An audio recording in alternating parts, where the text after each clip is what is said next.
everyone. Welcome to So What, the Marketing Analytics and Insights Live Show. I'm Katie, joined by Chris and John. This week, this is our last show of 2022. Next week is right before US Christmas, if you celebrate, and after that is right before the New Year, which everybody will experience, regardless of what you celebrate. And so this is going to be our last show for 2022. We will be back again in January 2023 with some fresh content, new ideas. We'll be nice and rested. And so, what we wanted to do today for this week is to do our own version of Wrapped. And so, if you subscribe to things like Spotify or Apple Music or any other kind of like membership where you do a lot of activity, Peloton does it, Strava does it. They sort of give you your end of year stats of what you did throughout the whole year. So, we wanted to do our own version of it with our own live stream. And do a little recap on putting your data into a Looker Studio dashboard and just, figuring out how to use all of this information. Because at the end of the year, all of these subscriptions give you like, here's your data, here's what you did. And we wanted to figure out the so what. What the heck do you do with all of it? So this is our version of Wrapped. This is Trust Insights Wrapped. John, did you get your Spotify Wrapped? No, because I live out in the hinterlands here. Like, I need to have all my music on local because you never know when you're not going to have internet, and you never know. Plus, I have like all these obscure and weird remixes too. Like, I get all angry if there's a song on Spotify that I can't find. So yeah, I'm representing the Luddite community today. What about you, Chris? I think you use Apple Music, right? I do. So, and Apple has Apple Replay, but I use Spotify mainly for putting together playlists for other people. So there was a little bit of data there. Tomorrow, Friday the 16th, however, on the Trust Insights blog, we're going to have the Spotify Mega Wrapped post as the last post in our 12 days of data. We're going to be looking at the contents of over 30,000 of the most popular Spotify playlists on the web based on SEO data, and see what the most popular, most used songs were across all these playlists around the world. So that'll be kind of a nice way to cap off the 12 days of data and keep it lighthearted. I might even be persuaded to put together like a playlist of like the top 20 songs that folks can put into their own Spotify accounts. If you want to see what the planet listens to, I can pretty much guarantee it's going to be to no one's exact taste. Isn't that the beauty of diversity, though? It is the beauty of diversity, but it's like putting all your favorite foods in a blender, and what you get out, not so much. Well, okay, moving on from that visual. Where should we start today, Chris? Well, if we want to use Looker Studio, then we should probably go ahead and pop on into that.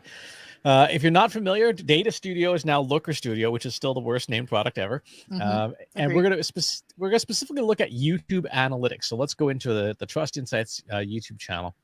Now, the thing about Data Studio dashboards and stuff, and I just can't say Looker, is that we want to make it look at least a little bit nice, but it's going to be challenging to do that with as much data as we have to work with. So we have to kind of think about what essentially the basic user story would be. So what would that be, Katie? So as the producer of So What, I want to know which episodes resonated the most so that I can build on those next year in my content calendar. Gotcha. Okay. What does resonated mean? And I said that purposely so that we could pick it apart, because I guarantee that's a user story that, most highly engaged. Well, do you mean watched? Do you mean liked? Do you mean commented? And so for me, resonated would be the most watched.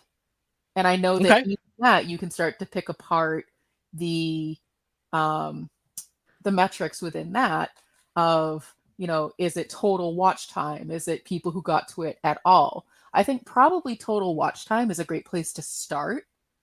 But also number, like total views. Got it. Okay. Since we're focusing on So What, I've gone ahead and connected our YouTube channel. One of the first things we're going to want to do is we are going to want to add a filter. We're going to call this the So What filter. And our video title should contain. But what? It's And going to this help us. is, it's always a really nice plug for having consistent naming conventions Mm-hmm. because Exactly. it makes these types of analyses so much easier to work with when you have that consistency. Exactly. So this is total watch time. I don't love just a pure table, so I'm going to do a table with bar chart, just because I think it makes it a little bit easier to understand what's going on. And we're also going to want to add our numbers on the chart. So, and let's just change the layout a bit, make the layout just a little bit bigger to 1600 by 900, I which was going is to say, I can't read HB. any of that. And I have, well, I would say I have good eyesight, but with my glasses, I have good eyesight. Right. So let's go ahead and just hop into view mode here. So in terms of what got the most watch time all year is So What, how to do a UX audit. Let me fix the spacing on this. Resize columns fit to data and hop back out. Okay. Then identifying red flags in the job market, AI assisted content marketing, and so on and so forth. So these are the episodes of So What. Well, one thing we should probably ask is, should we slap a filter on this so we're looking at just 2022? Yeah, I think so. I mean, I think there's value in looking at both. And so, but Okay. for the purposes of this exercise, I think we just want to look at this past year because that's what our Wrapped is comprised of. Exactly. So still how to do a UX audit, but now Mhm. we've got other shows in here that have different watch time. So using Google Data Studio with Google Analytics 4 data, Postmaster tools, and so on and so forth. So this is what go ahead. Oh, no, go ahead. Well, that's weird. I was just because I know that the Data Studio GA4 one that was going to be at the top of the list. I'm surprised to see the UX one because that didn't show up in other stuff that I saw. Exactly. So let's flip this to top 10 just so that we're not dealing with stuff running off the page, and put a quick summary row on just to make things look a little more tidy. So that's one way we could look at this. I'm going to duplicate this. You could do this a bunch of different ways. I'm going to do average watch time as our second table. Mhm. I'm going to do a third table here. Let's go there with total number of views. Mhm. And let's do one last one here with video likes. And now let's hop back out. And so now we have, from total watch time, how to do a UX audit using Google Data Studio, Postmaster tools, and so on and so forth. For Mhm. average watch time, the people who watch the longest watch the YouTube algorithm, which I guess makes a whole lot of sense if you're on YouTube. The AMA did very well for average watch time, 19 minutes on that episode. Mhm. Content marketing, the show that you and John did on subscription advertising, where John was ranting. Everyone Very loves a good John Wall rant. Exactly. Why do these people need rants? I don't understand. Exactly. Accessibility, and then pivoting your agency and clients to GA4. So that's our watch time. We go down to total number of views.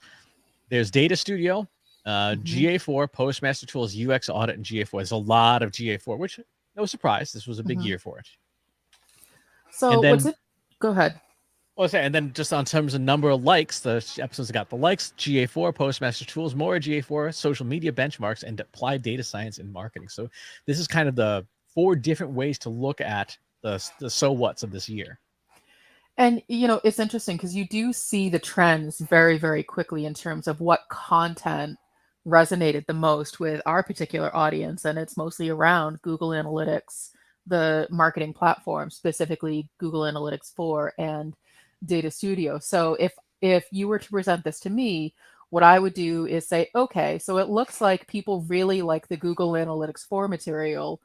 What else could we talk about that is still helpful and relevant and timely? Or are there episodes where we just didn't explore it deep enough and we could revisit it and sort of do, a bit of SEO to say, let me reference our own content and bring it into this new episode of content around the same topic and really just build on it. So this is a super helpful analysis for someone who's planning out future content. Exactly. And there's a reason why there isn't more of that, and the reason why is that there is a paid course that you can take that goes into all that in much more depth. But so that would be the first section of this. The second section, I think it would be fun to do, is more of that actual wrapped style. So let's do a second one here. Let's take our total watch time and put that on here as a scorecard widget. We're going to take our average watch time, average view percentage. We're going to take our likes. Let's look at comments, the number of people who subscribed. Oh, we want video comments, not user comments. And let's tidy these up just a little bit here.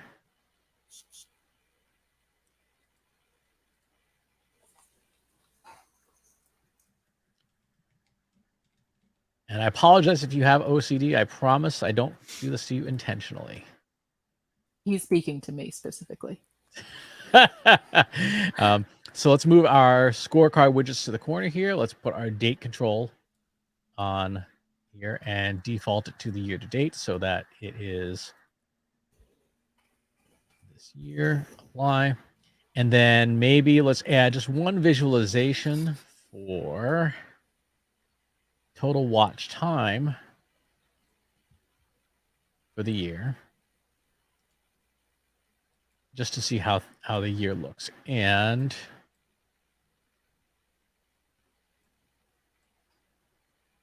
now we jump back into this, put away the menu bar.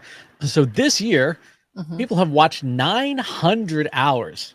So what? That's a lot of us. That's a lot of us. So I don't think I can handle us for 900 hours, but thank you. Exactly. On average, people watched about 3 minutes of the show. 53. Oh, that's the one. I don't want users removed. I want users added. User subscriptions added. We had 257 people subscribe to our YouTube channel. 267 likes, 32 comments. People on average got through 24% of an episode. And then when we look just across the total watch time spectrum here, actually total watch time is not as helpful. Let's do just the number of views. How many views do we get? So it's very interesting. We have that big spike right in the middle there. Now, we all know what that is, right? No. Is that a specific episode or what's that? So that was a specific period of time. That is when Google Analytics announced, hey, in 1 year's time, you're going to lose access to Universal Analytics. Oh, yeah, the 1 year marker there. Exactly. So there's a lot of talk about that. So in terms of our raw stats for wrapping up, so what? This is what it looks like. We had a lot of people paying a lot of attention this year. And it's a good baseline in terms of if, I had someone who was solely responsible for, our video content, I would say these are the metrics where we, this is where we shook out for this year. Next year, we want to get average watch time to 5 minutes. We want to get average view percentage to 28%. I personally don't care as much about comments, but it may be something that the algorithm cares about. And so those would be the things that I would say, okay, this is a really good dashboard for us to be paying attention to see if we are improving or not over the next year. So I think this is super helpful. Yeah, definitely. I think so. The one thing I like about being able to do it this way is because what you get in YouTube itself is not super helpful because it's very canned, and while that's okay, it's still not, you can't drill down very specifically and dig into just individual pieces of data. So using Data Studio is definitely the way to go. And this dashboard also has the so what filter on it. Yes, well that's what I mean. It's very hard to restrict that.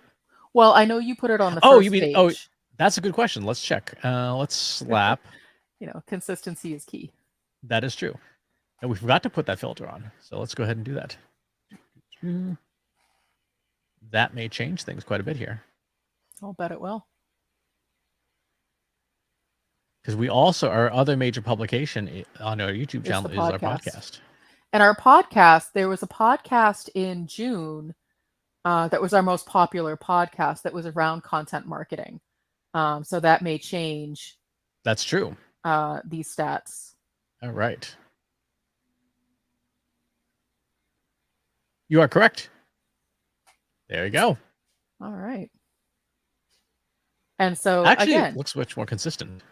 It does, which makes more sense. And so what's interesting is when you add the podcast and the live stream together, which is the majority of our videos, that's where we have 900 hours. Now we're about half of that, a little less than half of that, which tells me that, you know, the podcast and other pieces of content, because we have, you know, talks and other things up there, make up the bulk of that. But we're still, you know, not doing that bad in terms of live stream.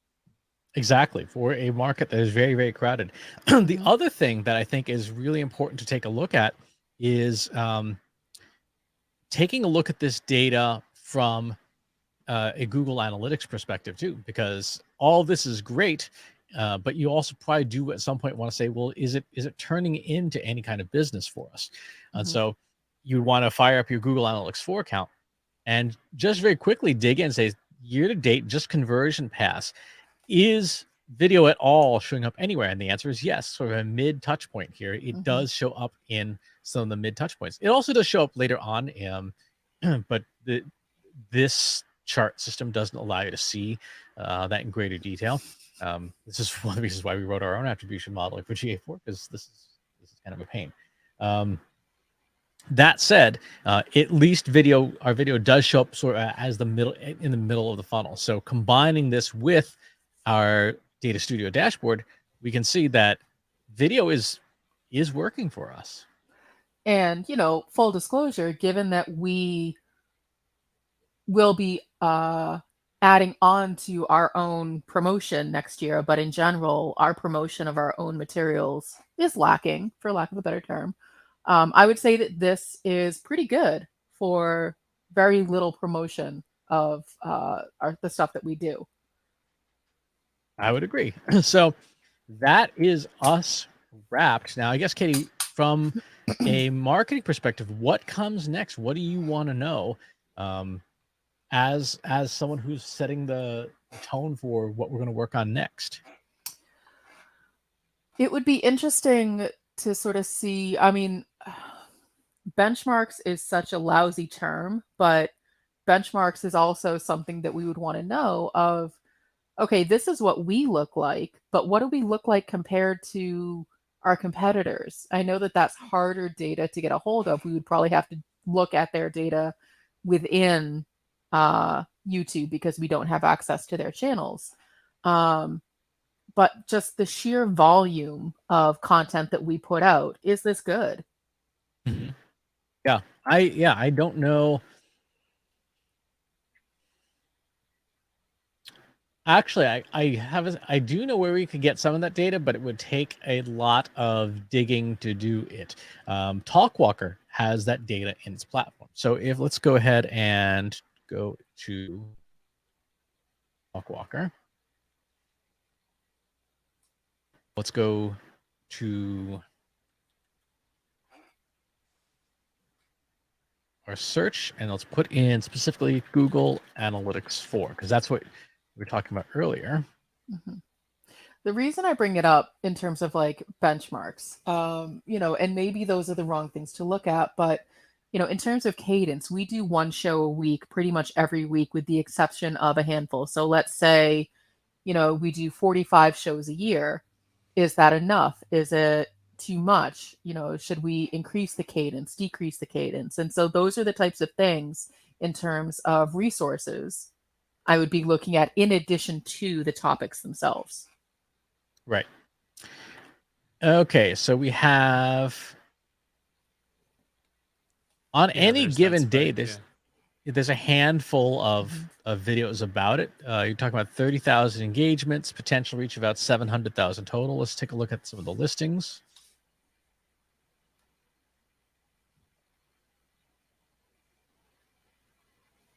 So you have Google Search Central,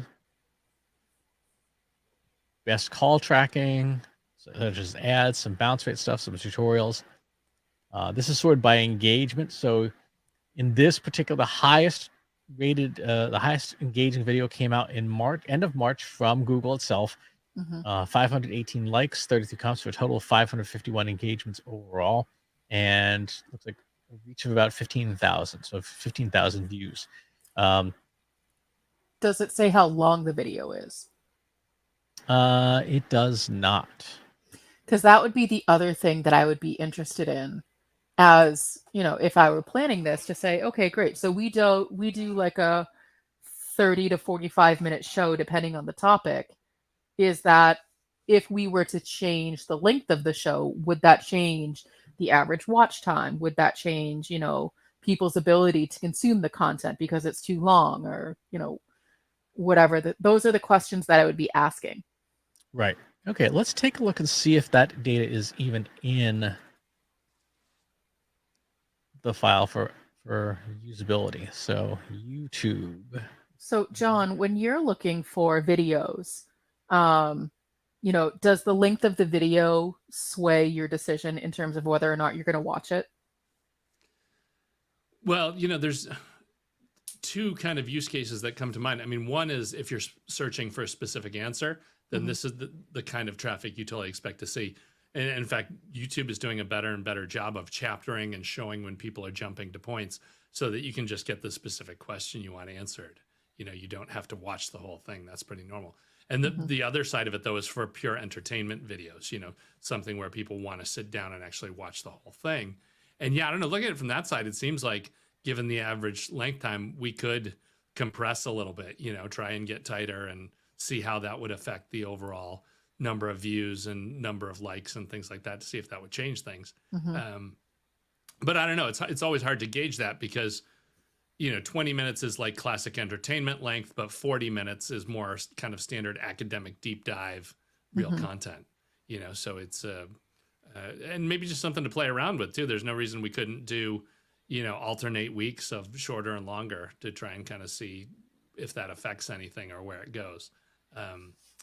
And then, yeah, it was interesting to see open Q&A doing well there. That's kind of like grab bag stuff that does tend to pull some people. That was interesting to see just show up in the overall list.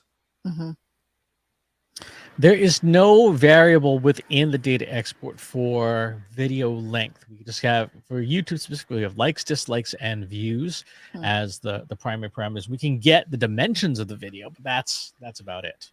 No, I think that's fine. I was, it was a curiosity thing. Do shorter videos do better than longer videos? And, I think, John, you gave a really solid answer of, well, it depends on what you're after. If you're there for entertainment, maybe you want it to be longer, versus if you're there for like a how-to, you probably just want to get your question answered and move on. Now, of these videos, the median number of views on a video about Google Analytics 4 is 40. Right, so that is the median number in this huge data set. So if we go back to our Looker Studio profile, let's see. So we're hovering probably around the 15 to 20 for as a median number. So we're not that far off from from the category as a whole. Okay. That's good to know. And what's interesting when we look at the table itself is, even though we're focusing on Google Analytics 4, these videos are not all laser focused on it. A lot of them is like roundup news, like Google Search News and things like that. Google Tag Manager for beginners, and so on and so forth. So it's not just GA4. Right. Well, and I think as the buzz around GA4 starts to wear off, people will start to look more at the well-rounded Google marketing platform. And so that's something that, we should be thinking about of, have we tackled all the pieces of Google marketing platform as they feed into a Google Analytics instance? And I can say with 98% confidence, we really haven't tackled AdWords, for example, or Google Ads, whatever it's called these days. They keep changing the names of these things, and it just makes me feel old and out of touch, because I never get it right anymore. We'll put a little chair emoji in chat. Yeah, thank you. So yeah, I think those things are interesting. Now, here's the other challenge that from a video content producer that's hard is this is what we know, right? So the bigger question from a content production standpoint is what are the topics or ideas or things that we're not doing that we could be doing that might do better? That is a great question. And I think that that's the question, that's the burning question that, you know, content marketers, video marketers are always wondering is what else? What's next? What's new? What do I need to be thinking about? You know, for us, Google Analytics is a sweet spot because we know it so well, but we are having the same conversations that everyone else is having. So what's the new spin on Google Analytics or, you know, anything else? And so I see that you've just put Chat GPT in there, which is like the fresh hot thing, but how long is that going to last for? And everybody's writing about it. Everybody's talking about it. We've talked about it. And so again, it's another topic that is being so heavily covered. Like what are the spaces in between? The spaces in between, I think, are what we talk about all the time, which is the so what, right? A lot of these things, Google Analytics 4, Google Tag Manager, Chat GPT, NFTs, whatever, is okay. It's the thing. It's like frying pans, you know, soup pots and things. And the so what is, yeah, but what do you do with it, right? How do I make this thing useful? Rather than having it just be yet another thing on my to-do list. Like how do I use this thing to be helpful? And so for all of these things, I firmly believe there's a very large market that is untapped of just show me how to use the things and get one more thing off my to-do list. I'll give you an example. Earlier today, I got a request from our friends over at Agorapulse that said, hey, we want you to write an article for our site about how people should think about their analytics workflow. And I'm sitting here thinking to myself, yeah, I could. Do I have time to do it? Do I want to do it? And stuff like that. And I'm like, well, we like our friends at Agorapulse, so we should probably do something. How much time do I want to spend on this? So I sat there and thought, well, what if while I'm cooking breakfast, I just turn on my voice memos, I turn on the Otter app, and I just foam at the mouth for 15 minutes about my analytics workflow. And so I do. And I get the really rough, messy transcript, and I just stuff that into OpenAI GPT Playground, which is the engine that powers that gets you to the model faster than the chat version. They're the same thing. I said, please rewrite this. Please rewrite this so that it's not incoherent rambling from somebody for 15 minutes, but it actually is a coherent article. And it does. It preserves. I told it to preserve certain things. Like I want you to keep all the acronyms that I used. I want you to keep the technical terms. I want it to be written from a professional, technical tone of voice. I want it to be college age readability. And it turned probably 4,000 words of rambling into a compact 750 word article that was coherent. And I looked it over and I shipped it out, and that process took 6 minutes. So instead of what would probably taken me an hour, maybe 2 hours to stand and bang out the words and second guess myself, I recorded 15 minutes of talking, took 6 minutes to run it through the engine, and now I was able to produce a good enough article for guest posting. So one of the things, Katie, that we have on our list for next year is how can we do more guest posting and writing and content production off our site. This is the process I'm going to take into it. So that would be the recipe. And so, yes, the shiny object syndrome part of Chat GPT will wear off, right? You can already kind of see it. There's a big spike in that purple line, and it's already dropping off pretty fast. Clay Shirky said something a long time ago that I love and I recite often. Once a tool becomes technologically boring, it becomes societally interesting, right? Once the shiny objects factor has worn off, then if it's got legs, people are going to start using it. So for the content we need to create and the stuff that we want to show on So What and other things, it's going to be focused around, okay, it's great that this thing exists. Here's how to use it. And I think that we always try to focus on the how-to aspect of our topics, but we could certainly do a better job of that. And John, to your point, how do we make it a little bit more succinct? Sometimes, like just happened, we kind of go a bit off topic of the original concept of the show. And so maybe it's a little bit more preparation ahead of time to make sure that we're hitting certain points and really driving home, here's the so what, here's the so what, here's the so what. Um, so that, when people are searching for things on YouTube, they can very quickly find how to integrate OpenAI into your content marketing workflow. Like, that's a terrible title, but that's essentially what the gist would be. Exactly. And they could open the video and immediately have an answer. Exactly. It's just like we've talked for years. How do we get people to use attribution reports better? Right. So this is the Trust Insights report for the last year from Google Analytics 4. It falls in the category of, okay, that's cool. Right. I see all the things. That's nice. The so what of it is, we look at something like Facebook. 2% of our conversions for this conversion came from Facebook.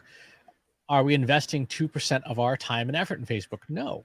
Right? We're not. We've actually specifically decided not to market on Facebook at all, and yet it's still delivering something. So the question there is, do we need to? Do we consider that? We invest a lot of time in Slack, and it's about 3.5% of the places and times we spend on investing in marketing. Is that a good use of our time? It's our number 5 converting source, probably so. YouTube's kind of down here, right? It's 0.31% of for this particular conversion for people filling out thank you forms.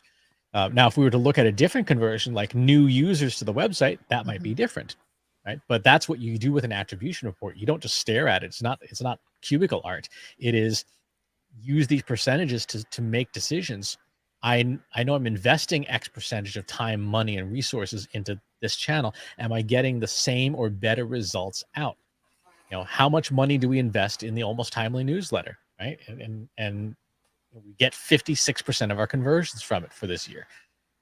That one would also be, at over 50%. At that point, we're like, is that a risk? Thankfully, no, because the publisher was also the co-owner of the company. But if this was an external channel that wasn't under our control, I'd be like, that's a risk.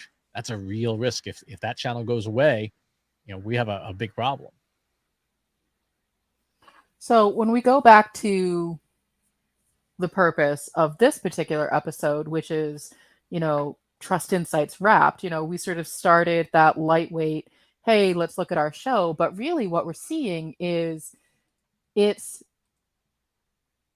a way to organize your data for your past year that maybe people can, understand a little bit more, make a little bit more actionable. One of the challenges that we're always trying to help ourselves and our clients with is that, Chris, I think what you call analysis paralysis is there's so much data to look at. Like, you exported data from Talkwalker for YouTube and then pulled it in. And it was just the sheer number of metrics we could look at.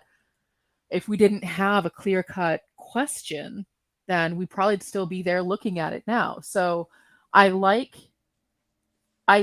borrowing from these more popular platforms like a Spotify, or, pretty soon I'm hoping to get my Peloton one to tell me, what I did in the past year, because that's always fun.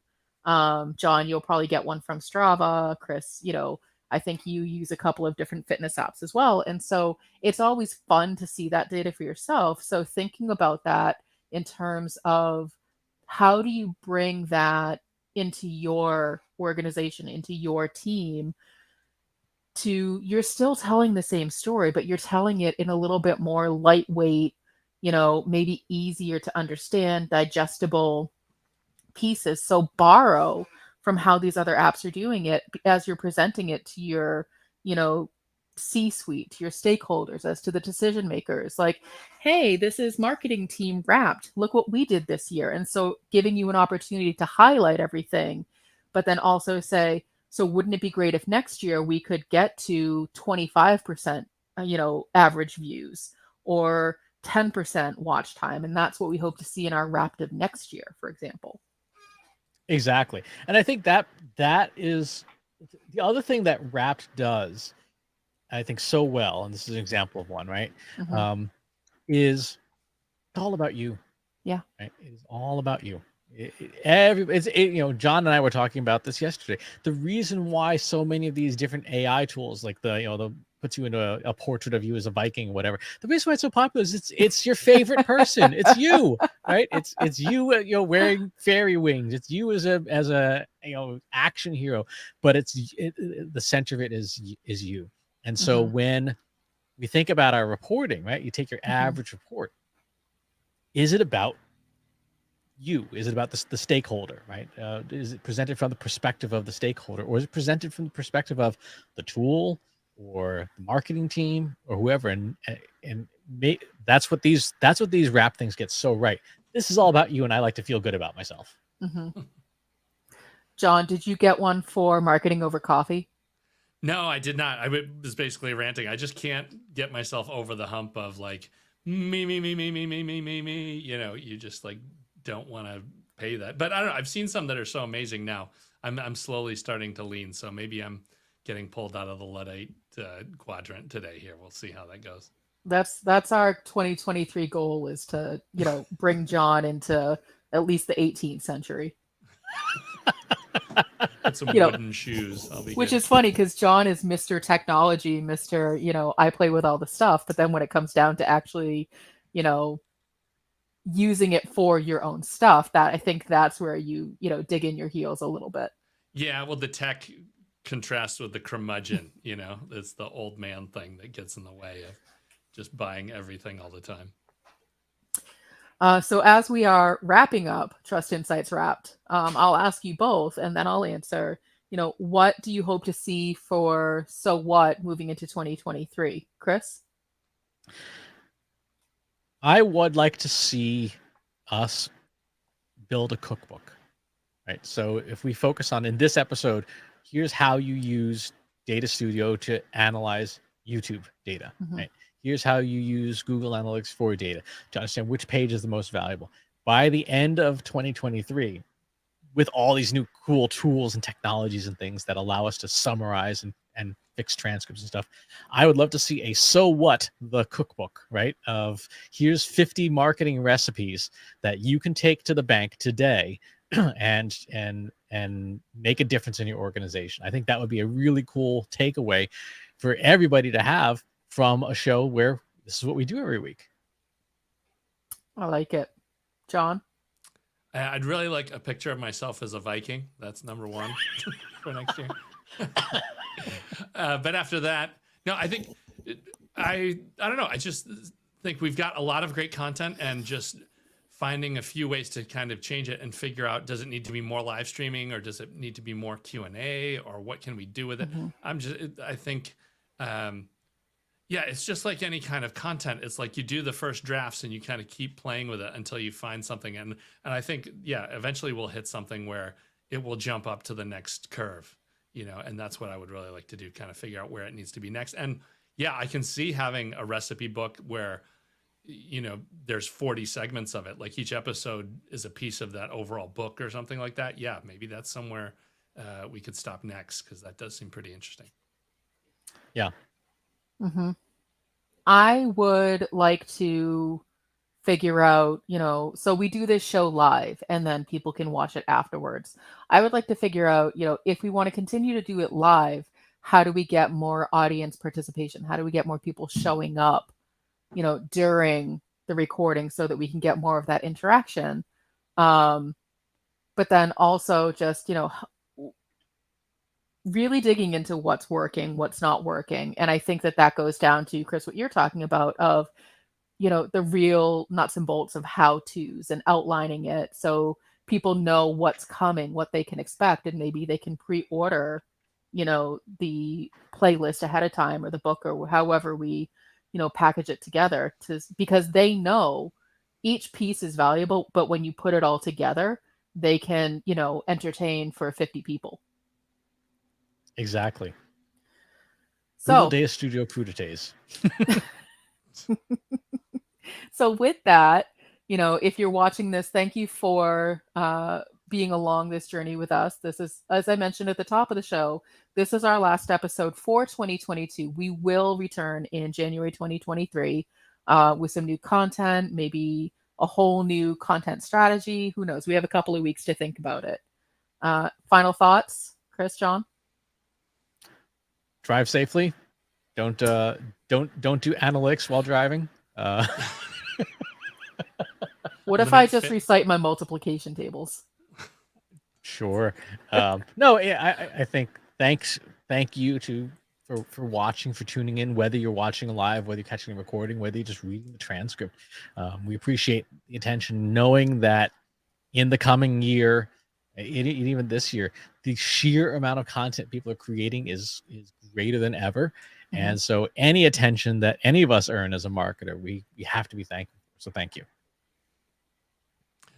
That sounds good. Be sure to show up in 2023. We'll be looking for you at all the events. We're going to be covering a lot of ground next year. So hope to see you out in the world. Happy holidays, everyone, and Happy New Year. Thanks for watching today. Be sure to subscribe to our show wherever you're watching it. For more resources and to learn more, check out the Trust Insights podcast at trustinsights.ai/TI podcast and our weekly email newsletter at trustinsights.ai/newsletter. Got questions about what you saw in today's episode? Join our free Analytics for Marketers Slack group at trustinsights.ai/analytics for marketers. See you next time.